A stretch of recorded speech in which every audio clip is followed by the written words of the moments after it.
Hi guys, मैं Shantanu. Dinosaur आ गया, dinosaur आ गया, सब बर्बाद करने का डायनासोर आ गया।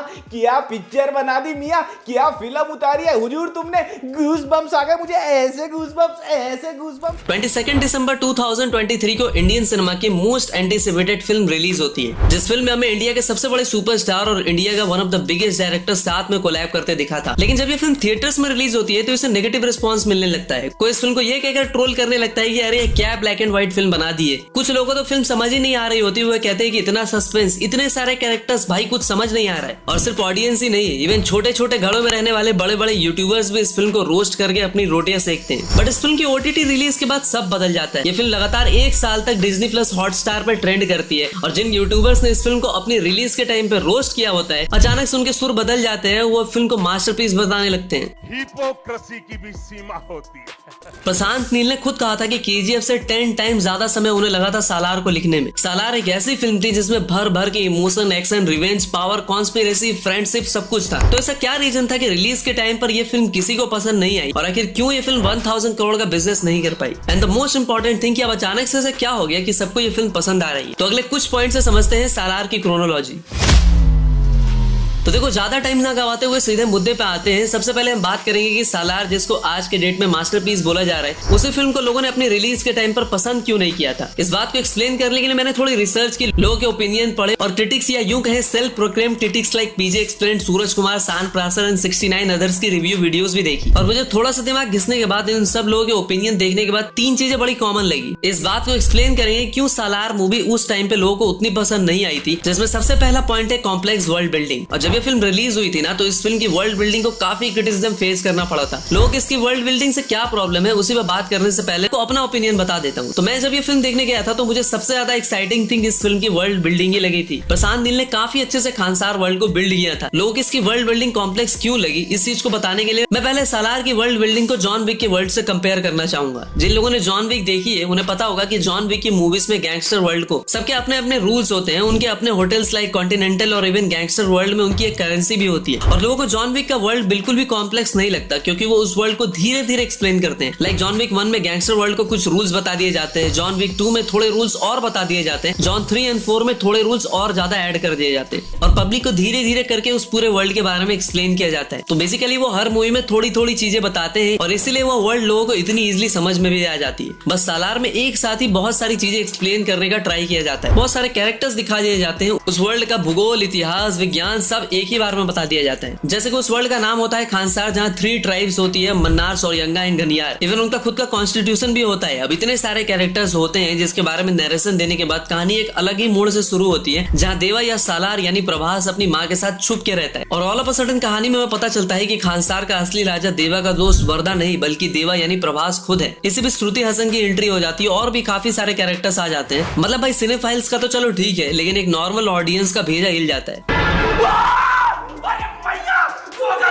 और भाई होमबाले फिल्म्स के ऑफिशियल पेज पे उन्होंने सालार का एक क्विज भी डाल रखा है, जिसमें तुम्हारे भाई को सुपर फैन का टैग और 100 में से 100 नंबर भी मिले थे। अब लोगों का माइंड इतनी सारी चीजों को एक साथ प्रोसेस नहीं कर पाता, तो एक रीजन तो ये हो सकता है। बट अगर मैं कहूँ कि ये कोई रीजन नहीं है, क्योंकि मेरे अकॉर्डिंग वो वर्ल्ड कॉम्प्लेक्स है, बट इतना ज्यादा भी नहीं कि लोगों को कुछ समझ ही ना आए। देखो, होता कुछ ऐसा है कि लोगों की एक्सपेक्टेशन कुछ अलग ही होती है और आपको पता ही होगा कि इंडिया में मास मूवीज मतलब इजी एंटरटेनमेंट, ऐसी मूवीज जिनमें तुम्हें दिमाग लगाने की जरूरत नहीं है, बस आओ मूवीज देखो, बाजू वाले को पॉपकॉर्न चुराओ और फिर अपने घर जाओ। तो मेजोरिटी लोग सालार को ही माइंडलेस मूवी समझ के देखने आए थे। बट हमारे प्रशांत नील ने एक लेवल ऊपर जाके अपने इंडिया की मास सिनेमा के लिमिटेशंस को पुश करते हुए एक अलग ही वर्ल्ड क्रिएट कर दिया और एक अलग लेवल का सिनेमा हमें देने का ट्राई किया। और अगर लोग इसे अपना नयन चक्षु खोल के देखते हैं तो ये फिल्म उन्हें तभी पसंद आ जाती। बट लोगों को दिमाग थोड़ी ना लगाना है। और जैसा कि मैंने तुम्हें बताया कि इस फिल्म में उस टाइम पे लोगों को पसंद ना आना और इस फिल्म के 1000 करोड़ का ना करने का पीछे का रीजन इसका कॉम्प्लेक्स वर्ल्ड बिल्डिंग है। बट अगर मैं तुमसे कहूँ कि OTT पे आने के बाद ये फिल्म लोगों को उसी कॉम्प्लेक्स वर्ल्ड बिल्डिंग के साथ इतनी ज्यादा पसंद क्यों आ रही है, तो इसके बारे में आपको आगे बताऊंगा। बट उससे पहले फिल्म के सेकंड मेजर क्रिटिसिज्म पर बात कर लेते हैं, जो कि है खुद प्रभास। तो मूवी रिलीज के टाइम पर लोगों ने प्रभास को ये बोलकर ट्रोल किया था कि वो बस पूरी मूवीज में चलते रहते हैं, उनका फेशियल एक्सप्रेशन चेंज नहीं होता और उनको डायलॉग्स बहुत ही कम दिए जाते हैं। तो इस क्रिटिसिज्म को काउंटर करने के लिए मैं एक बार फिर से जॉन विक का सहारा लूंगा। तो जैसा कि जॉन विक की मूवी में जॉन विक ना के बराबर बातें करता है, वो बस या बोलते रहता है और वो ज्यादा तभी बोलता है जब जरूरत होता है। वैसा ही कैरेक्टर देवा भी है कि जब नेसेसिटी होती है वो तभी बोलता है और प्रभास को इतना सीरियस दिखाना और उसको कम डायलॉग्स देने का रीजन ये था कि प्रशांत नील उस कैरेक्टर के अराउंड एक मिस्ट्री बिल्ड करना चाहते हैं और वो करते भी हैं। देवा बहुत ही मिस्टीरियस कैरेक्टर लगता है और मिस्ट्री की वजह से उसके कम बातें करने की वजह से वो हमें और भी ज्यादा एक्साइटिंग लगने लगता है। और अब आते हैं मूवी के फाइनल मेजर क्रिटिसिज्म के ऊपर, वो है मूवी का एक्शन। तो देखो, ये मूवी रिलीज से पहले वायलेंट फिल्म होने का प्रॉमिस कर रही थी। मूवी में वायलेंस होता है बट लोगों को कुछ एक्शन सीन्स बहुत ही लो लेवल के लगते हैं, स्पेशली वो वाले सीन्स जहां प्रभास एक पंच मारता है और आदमी हवा में उड़ते उड़ते दूर जाकर गिरता है। भाई इस तरह के एक्शन डेफिनेटली डिसअपॉइंटिंग थे और जो लोग जॉन विक या रेड जैसी मूवीज देखते हैं वो इस एक्शन से डिसअपॉइंट जरूर हुए होंगे। बट मेरे अकॉर्डिंग अगर तुम्हें इस फिल्म को एंजॉय करना है तो इस मूवी के वर्ल्ड के रूल्स के अकॉर्डिंग मूवीज को देखो, और जब मैं तुम्हें प्रशांत नील के वर्ल्ड के अकॉर्डिंग उन मूवीज को देखोगे तो फिर जाकर चीजें सेंस बनाएंगी। तो अब तक हम इन 3 मेजर पॉइंट्स पे डिस्कस कर चुके हैं जिनकी वजह से ये फिल्म अपनी रिलीज के टाइम पर ऑडियंस को पसंद नहीं आती। अब हम उन रीजंस पर डिस्कस करेंगे जो हमें ये बताएगा कि इस मूवी के OTT पे आने के बाद ऐसा क्या हुआ कि ये फिल्म लोगों को पसंद आने लगी। बट उससे पहले हम डिस्कस करेंगे कि क्यों इतनी तगड़ी फिल्म 1000 करोड़ का कलेक्शन नहीं कर पाई। वैसे तो हम ऑलरेडी 3 पॉइंट्स डिस्कस कर चुके हैं इसके बारे में, बट यहाँ एक और पॉइंट जो कि बहुत से लोगों को लगता है कि डंकी के साथ क्लैश की वजह से सालार 1000 करोड़ नहीं कर पाई, बट ऐसा नहीं है। मैं ऐसा क्यों बोल रहा हूँ उसके बारे में हम अभी डिटेल में बात करेंगे।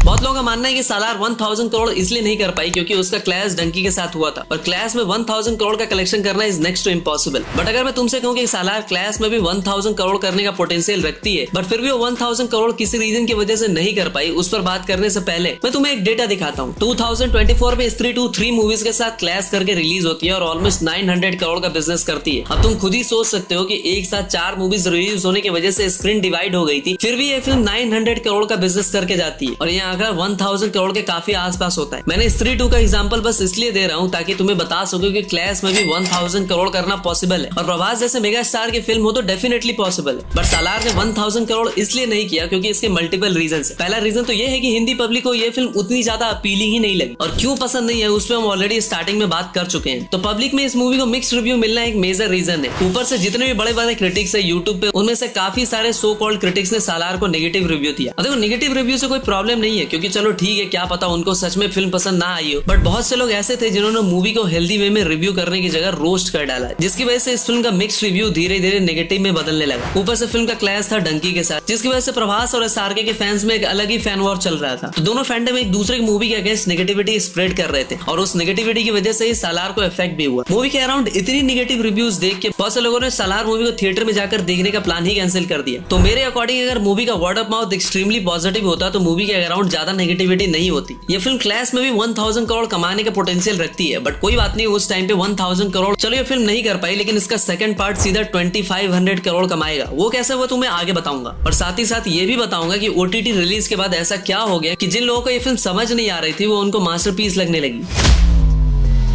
सालार फिल्म के रिलीज के टाइम पर सूरज कुमार मूवी के नेगेटिव रिव्यू देते हैं, बट वही सूरज कुमार 1 साल के बाद फिल्म दोबारा देखते हैं और उनको ये फिल्म पसंद आने लगती है। और यहाँ बात सिर्फ सूरज कुमार की नहीं है, और भी बहुत से लोग हैं जिन्होंने फिल्म को शुरू में पसंद नहीं किया था, बट जब उन्होंने फिल्म को सेकंड चांस दिया तो उनको ये फिल्म पसंद आई। और जहाँ शुरू में हमें लग रहा था कि हिंदी ऑडियंस को ये फिल्म पसंद नहीं आ रही है, तो वही हिंदी ऑडियंस OTT पे आने के बाद इस फिल्म को भर भर के देखती है। पिछले 1 साल में हिंदी वर्जन हॉटस्टार पे ट्रेंड कर रहा है, टीवी पे भी इस फिल्म को काफी अच्छे रिस्पॉन्स मिल रहे हैं। और अगर बात करिए फिल्म लोगों को अब पसंद क्यों आ रही है, तो देखो, फिल्म वर्ल्ड में ऐसा होना काफी कॉमन हो गया। बहुत सी मूवीज ऐसी है जो लोगों को अपनी रिलीज के टाइम पर पसंद नहीं आती, बट बाद में कुछ सालों बाद वही मूवीज कल्ट क्लासिक बन जाती है, जैसे कि तमाशा, फाइट क्लब, स्वदेश वगैरह। और फिल्म वर्ल्ड को लेकर बहुत पॉपुलर कहावत है कि यहाँ कोई भी फिल्म हिट और फ्लॉप होने का रीजन नहीं होता, वो बस हो जाती है। और कई बार अच्छी फिल्में भी फ्लॉप हो जाती है, तो कई बार बुरी फिल्में भी हिट हो जाती है। और वैसे ही कई बार हमें एक अच्छी फिल्म शुरू में पसंद आती है, इसका मतलब ये नहीं है कि वो फिल्म अच्छी है, और वो फिल्म अच्छी बस तुम्हारे लिए नहीं है, वो फिल्म जिसके लिए भी होगी उसको पसंद आएगी। और सालार जैसी वायलेंट 18+ एक्शन मूवीज को अपनी एक अलग ही ऑडियंस है, जिनको ऐसा एक्शन, ऐसी वर्ल्ड बिल्डिंग और उस वर्ल्ड की स्टोरी में पॉलिटिक्स, रिवेंज, ड्रामा ये सब देखना पसंद आता है। और बहुत लोग कहते हैं कि ये फिल्म का कॉम्प्लेक्स होना एक ड्रॉबैक है, बट मैं कहूंगा कि जब तुम एक कॉम्प्लेक्स स्टोरी, उस मूवी के वर्ल्ड और उस वर्ल्ड के रूल्स को अच्छे से समझ लेते हो, तो वो कॉम्प्लेक्स फिल्म धीरे धीरे अपने कंक्लूजन तक आ जाएगी और तुम्हें एक किक भी मिलेगी, जो कि तुम्हें एक सिंपल स्टोरी वाली फिल्म कभी नहीं दे सकती। और जैसा कि मैंने तुम्हें बताया कि ये फिल्म 2500 करोड़ करने का पोटेंशियल रखती है, तो ये कोई अनरियलिस्टिक नंबर नहीं है। सालार 2 की हाइप को देखते हुए नंबर इजिली अचीवेबल है। और अगर तुम्हें याद हो तो KGF 1 ने हिंदी मार्केट में 40 करोड़ का बिजनेस किया था और फिर जब लोगों ने इस फिल्म को टीवी और यूट्यूब पे देखा तो इसका एक अलग ही फैन बेस और क्रेज था। यूट्यूब पे KGF 1 मूवी को लिटरली 800 मिलियन व्यूज मिले थे और मूवी के टीवी और YT पे जैसे रिस्पॉन्स मिला था, लोगों को समझ नहीं आ रहा था कि ये फिल्म का सीक्वल हिंदी मार्केट में फाड़ कैसे रहा है। और सिमिलर केस सालार पार्ट 1 का है, जिसमें हिंदी मार्केट में 150 करोड़ का बिजनेस किया था और क्लैश को अगर कंसिडर करें तो ये नंबर रिस्पेक्टेबल है, बट स्टिल लोगों को मूवी के बॉक्स ऑफिस से काफी हाई एक्सपेक्टेशन थी। और अब तुम्हें पता ही है कि OTT रिलीज के बाद KGF की तरह इस फिल्म का भी एक अलग ही फैन बेस बन गया है। और रही बात यूट्यूबर्स की, तो उन्होंने सालार से पहले उसी साल आई आदि पुरुष को ट्रोल करके बहुत पैसे छापे थे। तो उन्हें लगा होगा कि सालार को भी ट्रोल करके फिर से माल बटोर के घर ले जाते। तो जब सालार 2 आएगी तो वो अकेले हिंदी मार्केट में 1000 करोड़ का ग्रॉस बिजनेस करके जाएगी और ये मैं लिख के दे सकता हूँ। बाकी आप लोग बताओ कि आपके अकॉर्डिंग सालार लोगों को अब अचानक से क्यों पसंद आने लगी और पार्ट 2 को लेकर आपकी क्या क्या एक्सपेक्टेशंस है। तो मिलते हैं अगली वीडियो में, तब तक के लिए हर हर महादेव।